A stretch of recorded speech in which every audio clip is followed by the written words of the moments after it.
ओम श्री गुरुभ्यो नमः। हरिः ओम्। शुक्लांबरधरं विष्णुं शशिवर्णं चतुर्भुजं प्रसन्नवदनं ध्यायेत् सर्वविघ्नोपशान्तये। गुरुर्ब्रह्मा गुरुर्विष्णुर्गुरुर्देवो महेश्वरः। गुरुः साक्षात् परं ब्रह्म तस्मै श्री गुरवे नमः। गुरवे सर्वलोकानां विषजे भवरोहिणां नधये सर्वविद्यानां श्रीदक्षिणामूर्तये नमः। सद्गुरुचरणारविन्दाभ्यां नमः। श्रीराम राम रामेति रमे रामे मनोरमे सहस्रनाम तत्तुल्यं रामनामवरानने। श्रीरामचन्द्र परब्रह्मणे नमः। வால்மீகி ராமாயணம் யுத்தகாண்டம் சர்க்கம் 49. தெளிந்தெழுந்த ராமர் லக்ஷ்மணர் நிலைமையை பார்த்து புலம்புதல். பயங்கரமான சரபந்தத்தால் கட்டப்பட்ட அந்த தசரத குமாரர்கள் இருவரும் சர்ப்பங்களைப் போல பெருமூச்செறிந்து தேகமெல்லாம் ரத்தம் பெருக படுத்திருந்தார்கள். அந்த மகாத்மாக்கள் இருவரையும் சூழ்ந்து கொண்டு மகாபலசாலிகளான வானர வீரர்கள் எல்லோரும் சுக்ரீவனுடன் கூட துக்கத்தில் மூழ்கி ஏங்கி நின்றார்கள்.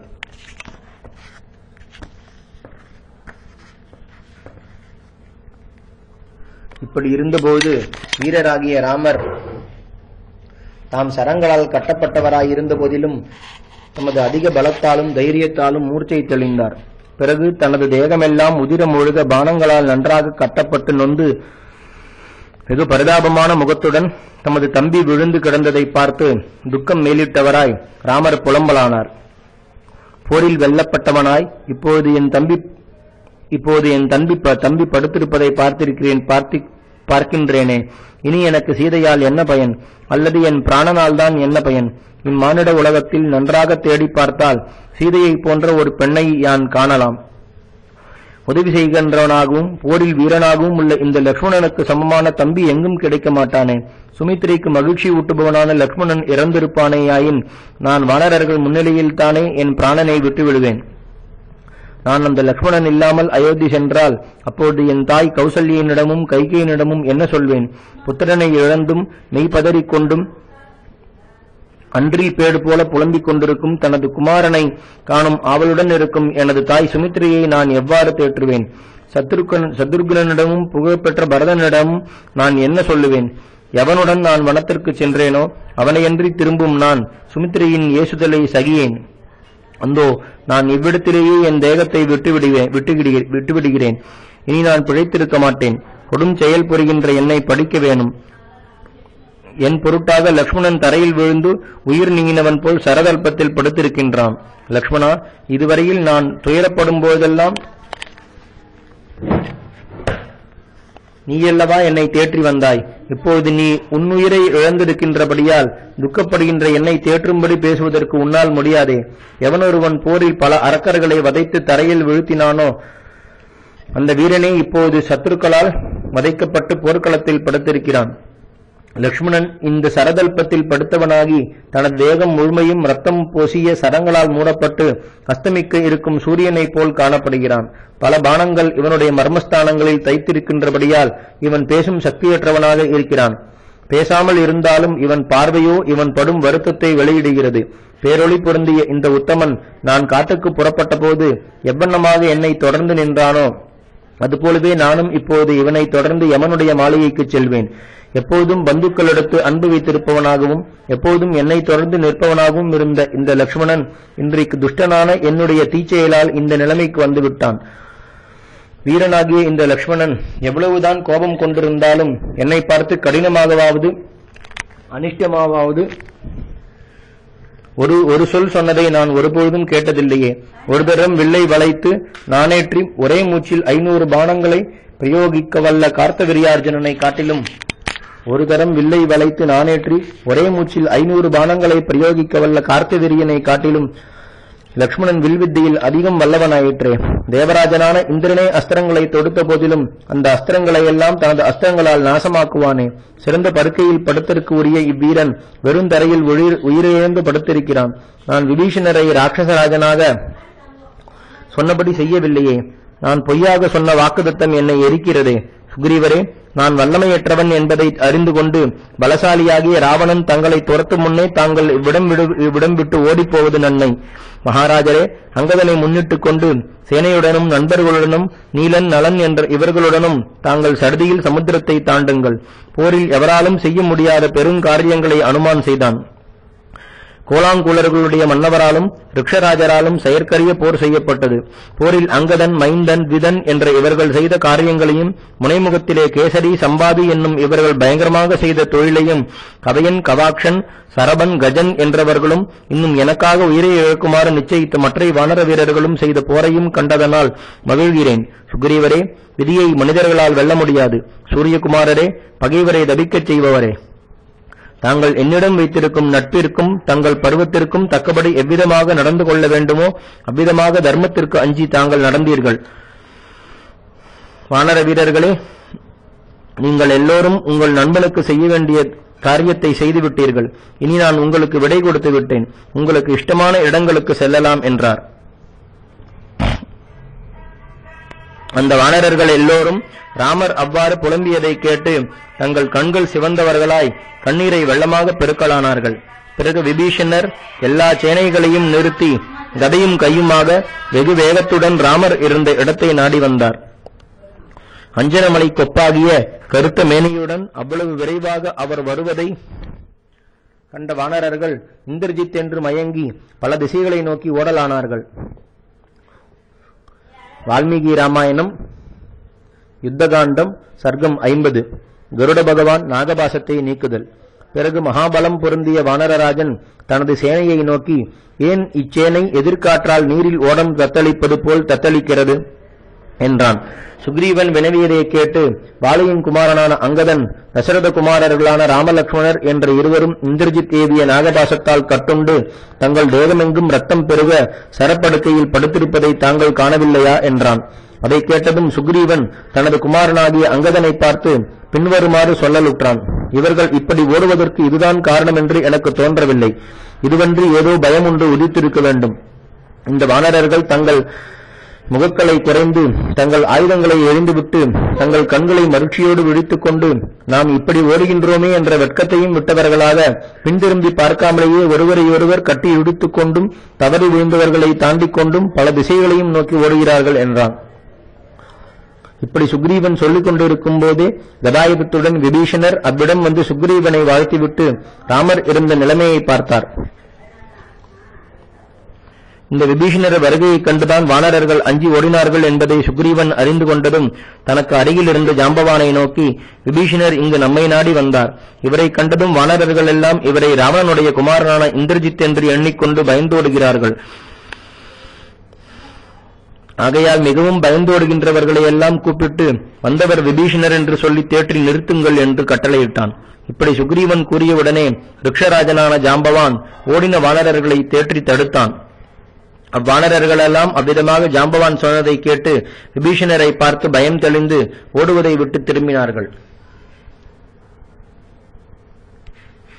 தர்மாத்மாவாகிய விபீஷணரோ ராமலட்சுமணருடைய திருமேனி முழுவதையும் பானங்கள் மூடியிருப்பதை பார்த்து மனம் கலங்கினார். அவர் தமது கையை தண்ணீரில் நினைத்து ராமலட்சுமணர்களுடைய கண்களை துடைத்து தாங்க முடியாத துக்கமுடையவராக கதறி புலம்பலானார். வெகு பலம் பொருந்தி பராக்கிரமம் நிரம்பியவராகி போரில் வல்லவராயிருந்த இந்த இருவரையும் கபடமாக போர் புரியும் தன்மையுள்ள அரக்கர்கள் இந்நிலைமைக்கு கொண்டு வந்து விட்டார்கள்.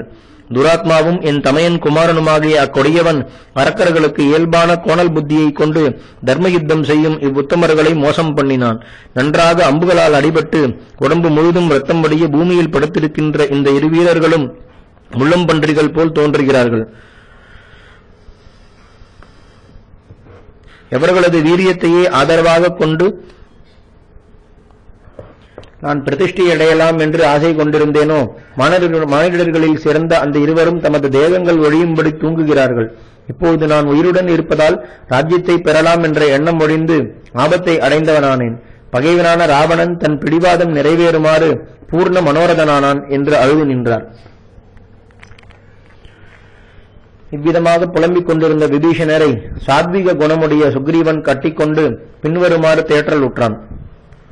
தர்மத்தை உணர்ந்தவரே, லங்கா ராஜ்யத்தை தாங்கள் அடைவீர்கள், அதற்கு ஐயமே இல்லை. ராவணனும் அவன் குமாரனும் ஒருபொழுதும் தங்களுடைய மனோரதங்களை இங்கு அடைய மாட்டார்கள். ராமலட்சுமணர் இருவரும் மரண நோயால் பீடிக்கப்படவில்லை.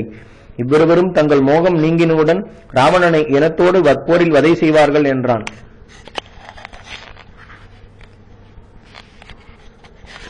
சுக்ரீவன் இவ்விதமாக விபீஷணரை நல்வார்த்தைகளால் தேற்றிவிட்டு தனக்கு அருகில் இருந்த தனது மாமனாரான சுஷேனரை பார்த்து சொல்லலானான்.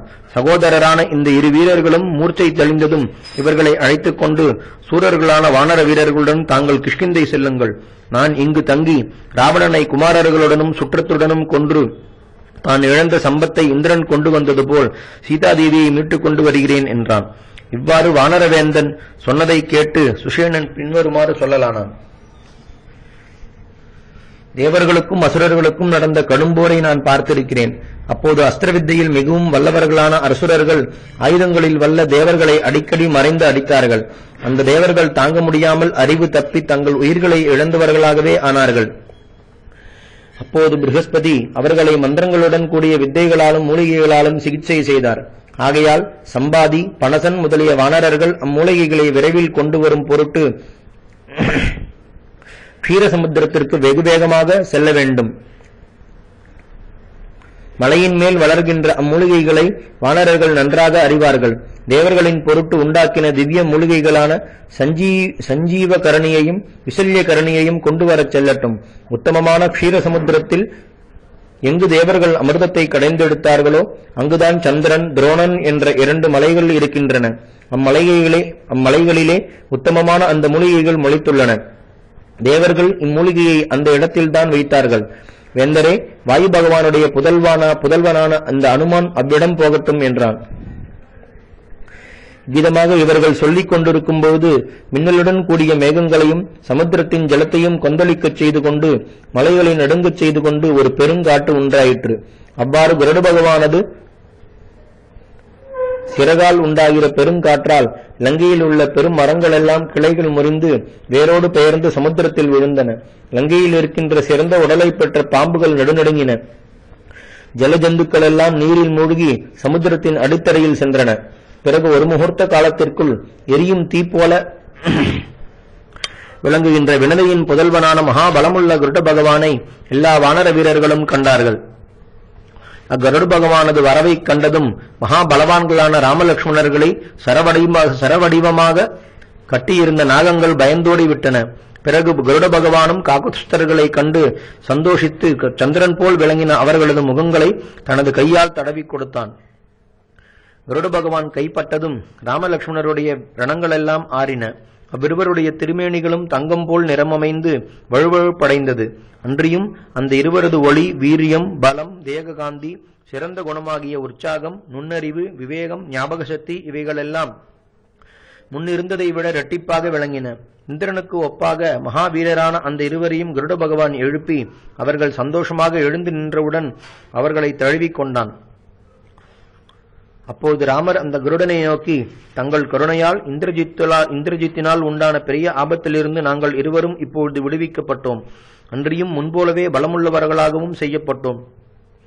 எனது தந்தை தசரதரிடம் பாட்டனாரான அஜரிடமும் எவ்வாறோ அவ்வாறே தங்களை கண்டதும் என் மனம் தேறுதலை அடைகிறது. இவ்வாறு நல்ல உருவத்துடனும் தேவலோகத்து மலர் மாலையையும் கலவை சந்தனத்தையும் அணிந்து மாசற்ற ஆடையை உடுத்து திவ்யமான ஆபரணங்களை தரித்துக் கொண்டு வந்திருக்கும் தாங்கள் யார் என்று கேட்டார். வினதையின் குமாரனும் பக்ஷிராஜனுமான மகாபலம் பொருந்தின அந்த கருட பகவான் வெகு சந்தோஷத்துடன் கண்களில் ஆனந்த பாஷ்பம் ததும்ப ராமரை நோக்கி மறுமொழி சொல்லலானான். காகுத்ஸ்தரே, நான் தங்களுடைய தோழன், வெளியில் சஞ்சரிக்கின்ற தங்களுடைய பிராணன். எனது பெயர் கருத்மான். உங்களுக்கு உதவி செய்யும் பொருட்டு இவ்விடம் வந்தேன். அதிக வீரியம் பொருந்தின அசுரர்களும் மகாபலம் பொருந்தின தானவர்களும் தேவர்களும் கந்தர்வர்களும் தேவேந்திரனையே முன்னிட்டுக் கொண்டு வந்த போதிலும் இவர்களால் கொடிய செயல்புரியும் இந்திரஜித் தனது மாயையின் பலத்தால் உண்டாகிய கொடிய இந்த நாகபாச கட்டை ஒருபொழுதும் நீக்க முடியாது. கத்ருவின் வம்சத்தை சேர்ந்தனவும் பற்களுள்ளடவனுமான இந்த நாகங்கள் அந்த அரக்கனுடைய மாயையின் வலிமையால் சரவடிவம் கொண்டு தங்களை கிட்டின. தர்மத்தை உணர்ந்தவரே, உண்மையும் வல்லமையும் அமைந்த ராகவரே, தாங்களும் போரில் பகைவரை வெல்லும் தங்களது சகோதரரான லக்ஷ்மணரும் வெகு பாக்கியசாலிகள். இவ்வண்ணம் நீவீர் இங்கு வந்ததை நான் கேள்விப்பட்டு நட்புரிமையை காக்குமாறு உங்களிடத்தில் உள்ள அன்பினால் இங்கு விரைந்து வந்தேன். இக்கொடிய பானக்கட்டிலிருந்து நான் உங்கள் இருவரையும் விடுவித்து விட்டேன். இனி நீங்கள் இருவரும் எப்பொழுதும் வெகு ஜாகிரதையாக இருக்க வேண்டும். அரக்கர்கள் எல்லோருமே இயல்பாகவே போரில் வஞ்சனையாகவே போருவார்கள். வெகு சூரர்களாகவும் பரிசுத்தமானவர்களாகவும் இருக்கின்ற உங்களைப் போன்றவர்களுக்கு நேர்வழியில் நின்று போரிடுவதே வல்லமை. போர்க்களத்தில் அரக்கர்களை நம்பியிருக்க வேண்டாம். அரக்கர்கள் கபடமாகவே யுத்தம் செய்பவர்கள் என்பதை இந்த உபமானத்தாலேயே தெரிந்து கொள்ளலாம் என்றான். இவ்வண்ணம் மகாபலம் பொருந்தின நண்பனான அந்த கருட பகவான் தனது நண்பரான ராமரிடம் சொல்லிவிட்டு பிறகு ஒருமுறை தழுவிக்கொண்டு தனக்கு விடை கொடுக்கும்படி வேண்டலானான். நண்பரே, ராகவரே, தர்மத்தை அறிந்தவரே, பகைவர்களும் விரும்பும் குணமுள்ளவரே, தங்களை விடையளிக்குமாறு வேண்டுகிறேன். வந்த வழியே திரும்பிச் செல்லுகிறேன். எவ்வாறு நான் தங்களுடைய நண்பனானேன் என்பதை பற்றி அறிய தாங்கள் இப்பொழுது ஆவல் கொள்ள வேண்டாம். போரில் தாங்கள் செய்யும் தொழிலை முடித்த பிறகு தாங்களே தெரிந்து கொள்வீர்கள். இந்த இலங்கையை பானங்களின் தொகுதியால் குழந்தைகளும் கிழவர்களும் மிச்சமாகுமாறு செய்து ராவணன் என்ற சத்ருவை கொன்று சீதையை தாங்கள் அடைவீர்கள் என்றான். இவ்வாறு சொல்லிவிட்டு கருட பகவான் விரைந்து செல்லும் தன்மையை உடையவனாய் வீரியவானான ராமரை நோயற்றவனாக செய்து வானர கூட்டத்தின் நடுவில் ராமரை வலம் வந்து மீண்டும் ஒருமுறை தழுவி ஆகாயத்தில் எழுந்து வாயுவேகமாக சென்றான். பிறகு வானரசேனை தலைவர்கள் ராமலட்சுமணர்கள் தமக்கு வந்த ஆபத்திலிருந்து நீங்கியதை கண்டதும் அப்போதே சிங்கநாதம் செய்து தங்கள் வாள்களை உதறலானார்கள். பிறகு மிக்க களிப்புடன் பறைகளை அறைந்தார்கள், மத்தளங்கள் கொட்டினார்கள், சங்கவாத்தியங்களை ஊதினார்கள். முன்போலவே மீண்டும் சிங்கநாதம் செய்தார்கள். மலைகளை கொண்டு போர் புரிகின்றவர்களான அந்த வானர வீரர்கள் தங்கள் தோள்களை தட்டி பல வகை விருட்சங்களை வேருடன் பிடுங்கிக் கொண்டு நூற்றுக்கணக்காகவும் ஆயிரக்கணக்காகவும் நின்றார்கள். வானரர்கள் போர் புரிய வேண்டும் என்ற ஆவலுடன் பெரும் சப்தத்தை செய்து கொண்டு அரக்கர்களை பயமுறுத்தியபடியே லங்கையின் வாயிலை அடைந்து நின்றார்கள். வெகு பயங்கரமாகவும் நெருக்கமாகவும் உண்டான அந்த வானர சேனாதிபதிகளுடைய சப்தமானது கோடை காலத்தின் முடிவில் நடுராத்திரியில் கர்ஜிக்கும் மேக கூட்டங்களது பயங்கரமான பேரிடி போல் கேட்கலாயிற்று.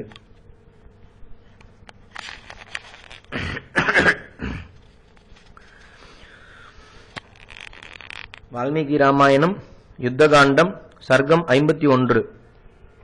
ராமலட்சுமணர்கள் நாகபாசத்திலிருந்து நீங்கியதை உணர்ந்த ராவணன் தும்ராட்சனை போருக்கு அனுப்புதல். பலமுள்ள அந்த வானரர்கள் அவ்வாறு பெரும் சப்தமிட்டதை அரக்கர்களுடன் இருந்த ராவணன் கேட்டான். அழகாகவும் கம்பீரமாகவும் எழுந்த அந்த பெரும் சப்தத்தை ராட்சசராஜன் கேட்டதும் மந்திரிமார்களின் நடுவில் இருந்தவாறே அந்த ராவணன் பின்வருமாறு சொல்லலானான். பல வானர வீரர்கள் வெகு ஆனந்தத்தில் மூழ்கி செய்கின்ற இந்த பெரும் சப்தமானது கர்ஜிக்கின்ற மேகங்களிலிருந்து உண்டாகும் சப்தம் போல கேட்கப்படுகிறது. ஏதோ பெருங்களிப்புக்கு காரணம் அவர்களுக்கு உண்டாயிருக்க வேண்டும் என்பதற்கு சந்தேகமில்லை. ஏனெனில் அவர்கள் செய்யும் பெரும் சப்தத்தினால் சமுத்திரமே கலங்கிவிடுகிறதே. உடன் பிறந்தவர்களான அந்த ராமலட்சுமணர்கள் கொடிய நாகப்பாசத்தால் கட்டுண்டு இருக்கவும் இப்பெரும் சப்தம் உண்டாவது எனக்கு பெரும் சந்தேகத்தை உண்டாக்குகிறது என்றான். இவ்வண்ணம் மந்திரிகள் நடுவில் ராவணன் சொல்லி தனக்கு அருகில் இருந்த அரக்கர்களை நோக்கி, இந்த வானரர்கள் எல்லோரும் இப்போது துக்கப்பட வேண்டிய காலமாக இருக்கவும் இவர்கள் சந்தோஷப்படுமாறு என்ன காரணம் உண்டாயிற்றென்று சீக்கிரம் அறிந்து வாருங்கள் என்று கட்டளையிட்டான். அப்படியாக தங்கள் வேந்தன் சொன்னதும் வெகு வேகமாக அந்த அரக்கர்கள் கலக்கத்தோடு மதில்களின் மேல் ஏறி மகாத்மாவான சுக்ரீவன் பாதுகாக்கின்ற வானரசேனையை பார்த்தார்கள். அந்த ராகவர்கள் இருவரும் மிக கொடிய நாகபாசத்தை விட்டு நீங்கி எழுந்து வெகு காந்தியோடு விளங்கிக் கொண்டிருப்பதையும் கொடிய அந்த அரக்கர்கள் கண்டு துக்கமடைந்தார்கள். அவர்கள் எல்லோரும் தங்கள் மனம் நடுநடுங்கியவர்களாய் கீழே இறங்கி துக்கத்தால் வாடிய முகங்களுடன் ராவணனுக்கு அருகில் வந்தார்கள். பேசுவதில் வல்லவர்களான வாடிய முகமுடையவர்களான அந்த அரக்கர்கள் சகோதரர்களாகிய எந்த ராமலட்சுமணர்களை இந்திரஜித் போரில் பானங்களால் கட்டி கைகளை அசைக்க முடியாமல் செய்தாரோ, அரச யானையைப் போல் மிக்க பராக்கிரமசாலிகளான அந்த இருவரும் யானைகள் கயிறுகளை அறுப்பது போல் தமது கட்டுக்களை அறுத்து பானக்கட்டிலிருந்து விடுபட்டவர்களாக முனைமுகத்தில் காணப்படுகிறார்கள் என்று அனிஷ்ட சங்கதி முழுவதையும் உண்மையாக தெரிவித்தார்கள். மகாபலம் பொருந்தின ராட்சசராஜனான ராவணன் அவர்கள் அவ்வாறு சொன்னதை கேட்டு சிந்தையில் கொண்ட கவலையினால் கலங்கியவனாகி துயரத்தால் வாடிய முகத்துடன் சொல்லலுற்றான். வெகு பயங்கரமானவையும் வரத்தினால் பெற்றவையும் சர்ப்பங்களுக்கு ஒப்பானவையும் வீண் போகாதனவும் சூரியனுக்கு ஒப்பானவையுமான தனது பானங்களால் இந்திரஜித் போரில் எனது பகைவர்களை வலிய கட்டினான். அவ்வகையான அஸ்திரக்கட்டிலிருந்து எனது சத்துருக்கள் விடுபட்டார்கள் என்றால் இனி எனது பெரும் பலத்திற்கு சந்தேகம் வந்ததென்றே நினைக்கிறேன். எந்த பானங்கள் எனது பகைவர்களின் உயிரை கவர்ந்தனவோ வாசுகிக்கு ஒப்பான தேஜஸையுடைய அந்த பானங்கள் இப்போது பிரயோஜனமற்றவைகளாயினவே என்று சொல்லிவிட்டு வெகு கோபம் கொண்டவனாய்ப் போல பாம்பு போல் பெருமூச்செறிந்து சீறி அரக்கர்கள் நடுவில் தூம்ராட்சனை பார்த்து, பயங்கரமான பராக்கிரமமுள்ள வீரனே, நீ பெரும் சேனையை உடன் கொண்டு சடுதியில் வானர சேனையுடன் ராமனையும் போரில் வதை செய்யுமாறு செல் என்றான். இவ்விதமாக வெகு புத்திமானாகிய அந்த ராவணன் சொன்னதும் தூம்ராட்சன் அதிக சந்தோஷத்துடன் தனது வேந்தனுக்கு நமஸ்காரம் செய்து அந்த அரண்மனையை விட்டு புறப்பட்டான். அக்கோட்டை வாயிலை தாண்டினதும் தூம்ராட்சன் தனது சேனை தலைவனை பார்த்து, போர் செய்ய விரும்புகின்ற எனது சேனைகளை விரைவாகச் செலுத்துக, தாமதிப்பதில் என்ன பயன் என்றான். தூம்ராட்சன் சொல்லை கேட்டதும் சேனைகளால் சூழப்பெற்ற சேனைத் தலைவன் ராவணன் கட்டளைப்படியே பெரும் சேனையை வெகு விரைவில் செலுத்தினான். அச்சேனையை சேர்ந்த அரக்கர்களும் வீர கழல் அணிந்தவர்களும் பயங்கரமான தோற்றமுள்ளவர்களும் சந்தோஷத்துடன் கர்ஜிக்கிறவர்களும் பலவித ஆயுதங்களை ஏந்தியவர்களும் கைகளில் சூலம், முத்கரம், கதாயுதம், மொட்டைத்தலை தடி, பெருந்தடி, இரும்புலக்கை, ஒழலைத்தடி, பிண்டிபாலம், பல்லம், ஈட்டி, கோடாலி முதலிய ஆயுதங்களை பிடித்தவர்களுமாகி பல திசைகளிலிருந்தும் மேகங்களைப் போல கர்ஜித்துக் கொண்டு கிளம்பி தூம்ராட்சனை சூழ்ந்து நின்றார்கள். சிலர் கவசங்கள் அணிந்து துவஜங்களால் நன்றாக கோலம் செய்யப்பட்ட பொன்மயமான ரதங்களிலும், வேறு சிலர் பல முகங்களோடு கூடின கோவேறு கழுதைகளிலும், வேறு சிலர் வெகுவேகமான குதிரைகளிலும், பின்னும் சிலர் மத யானைகளிலுமாக புலிகள் போல அணுக முடியாத அவ்வரக்க புலிகள் புறப்பட்டார்கள். சென்னாய், சிங்கம் இவைகளுடைய முகங்களைப் போல சித்திரவேலை செய்யப்பட்டு பொன்னாபரணங்களால் அலங்கரிக்கப்பட்ட கோவேறு கழுதைகள் பூட்டி விளங்குகிற அழகான பெருந்தேர் ஒன்றில் வெகு கோரமாக சப்தித்துக் கொண்டு தூம்ராட்சன் ஏறினான். மகாவீரியம் பொருந்தின அந்த தூம்ராட்சன் சிரித்துக் கொண்டே அரக்கர்களால் சூழப்பட்டவனாகி கழுதை பூட்டின கடும் சப்தமுள்ள தேரில் ஏறி அனுமான் என்னும் சேனாதிபதி இருந்த மேலை கோட்டை வாயிலை நோக்கி புறப்பட்டான். வெகு பயங்கரமான பராக்கிரமமுள்ள கொடிய அவ்வரக்கன் புறப்பட்ட போது ஆகாயத்திலிருந்து கொடிய பறவைகள் சூழ்ந்து கொண்டன. தேரின் நுனியில் பெரியதும் பயங்கரமுமான கழுகொன்று உட்கார்ந்தது. கொடிச்சிலைகள், பிணம் பிடுங்கிகள் வரிசையாக தங்கின. கொடிச்சிலையில் பிணம் பிடுங்கிகள் வரிசையாக தங்கின. தேகமெல்லாம் ரத்தம் பெருகப் பெற்று பெரியதொரு வெண்ணிறமான கபந்தம் தூம்ராட்சனது சமீபத்திலே வெகு கடோரமாக கத்திக்கொண்டே விழுந்தது. மழைதேவன் இரத்தமழை பொழிந்தான்.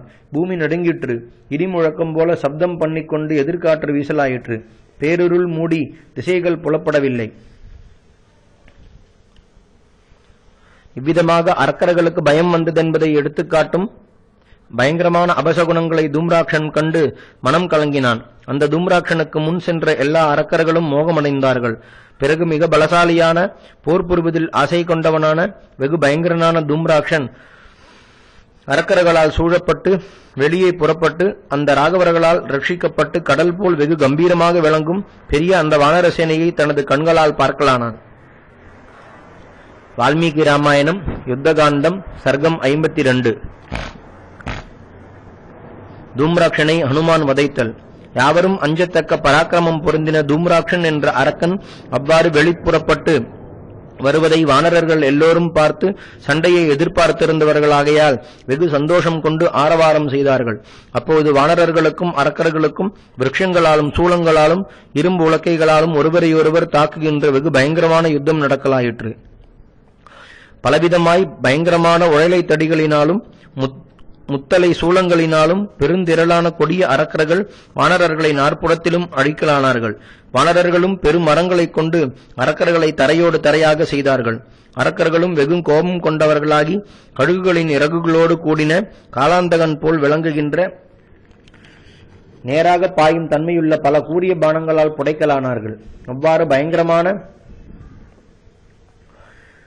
கதாயுதங்களாலும் தடிகளாலும் சம்மட்டிகளாலும் முத்கரங்களாலும் அரக்கர்களால் பிளக்கப்பட்ட பலமுள்ள வானர வீரர்கள் மிக்க ரோஷத்தினால் யுத்தத்தில் உற்சாகம் கொண்டு கொஞ்சமேனும் பயப்படாமல் வெகு ஆச்சரியகரமாக தொழில் செய்யலானார்கள். தங்கள் தேகங்கள் அம்புகளால் பிளக்கப்பட்டும் சூளங்களால் குத்தப்பட்டும் அந்த வானர வீரர்கள் பெரும் மரங்களையும் பெரும் பாறைகளையும் அப்போது கை கொள்ளலானார்கள். உடனே கடுவேகமுள்ள அந்த வானர வீரர்கள் 4 பக்கங்களிலும் பேரட்டகாசம் பண்ணிக்கொண்டு கடுவேகமுள்ள ராட்சசர்களை துவம்சம் செய்து கொண்டு தங்கள் பெயர்களை சொல்லலானார்கள். அப்பொழுது அரக்கர்களுக்கும் வானரர்களுக்கும் வெகு பயங்கரமாகவும் அற்புதமாகவும் போர் நடக்கலாயிற்று. பல கற்பாறைகளாலும் பல மரங்களாலும் வெற்றியால் விளங்கின வானரர்களால் புடைக்கப்பட்டு சில அரக்கர்கள் வதைக்கப்பட்டார்கள். இரத்தத்தை குடிப்பவரான சில அரக்கர்கள் வாயால் இரத்தத்தை கக்கிக் கொண்டு விழுந்தார்கள். சிலர் விலா பக்கங்கள் பிளப்புண்டார்கள். சிலர் மரங்களினார் குவியலாக குவிக்கப்பட்டார்கள். சிலர் பாறைகளால் பொடியாக்கப்பட்டார்கள். சிலர் பற்களால் கிழிக்கப்பட்டார்கள். முறித்து ஒடிக்கப்பட்ட தேர் துவஜங்களாலும் கீழே வீழ்த்திய கோவேறு கழுதிகளாலும் துவம்சம் செய்யப்பெற்ற தேர்களாலும் இறந்து விழுந்த அரக்கர்களாலும் வானரர்கள் எறிந்த மலை சிகரங்களால் உயிரிழந்து விழுந்த மலை போன்ற யானைகளாலும் கொல்லப்பட்டு சாரதியுடன் விழுந்து கிடந்த குதிரைகளாலும் அப்போர்க்களமானது நிரம்பி இருந்தது. பயங்கரமான பராக்கிரமத்துடன் விரைந்து தொழில் செய்கின்ற வானரர்கள் அடிக்கடி ஆகாயத்தில் எழுந்து தங்கள் கூரான நகங்களால் அரக்கர்களின் முகங்களை கிள்ளிவிடவே அரக்கர்கள் தங்கள் முகவலி குறைந்தவர்களாகி தலைமகீர்கள் களைய மூர்ச்சையடைந்து இரத்தத்தின் தீநாற்றம் வெளிப்பட கீழே பூமியில் விழுந்தார்கள். சில அரக்கர்கள் வெகு கோபத்துடன் கர்ஜித்துக் கொண்டு வஜ்ராயுதம் போல் தாக்கவல்ல தங்கள் கைகளை ஓங்கி வானரர்களை துரத்திச் சென்றார்கள். அவ்வாறு துரத்தி வந்த அரக்கர்களை அதிக வேகம் கொண்ட வானரர்கள் கைப்பிடிகளாலும் கால்களினாலும் பற்களினாலும் விருட்சங்களினாலும் மாய்த்தொழித்தார்கள். அக்காலையில் வானரர்கள் தங்களை அவ்வாறு செய்வதைக் கண்டு அரக்கர்கள் தப்பியோட தலைப்பட்டார்கள்.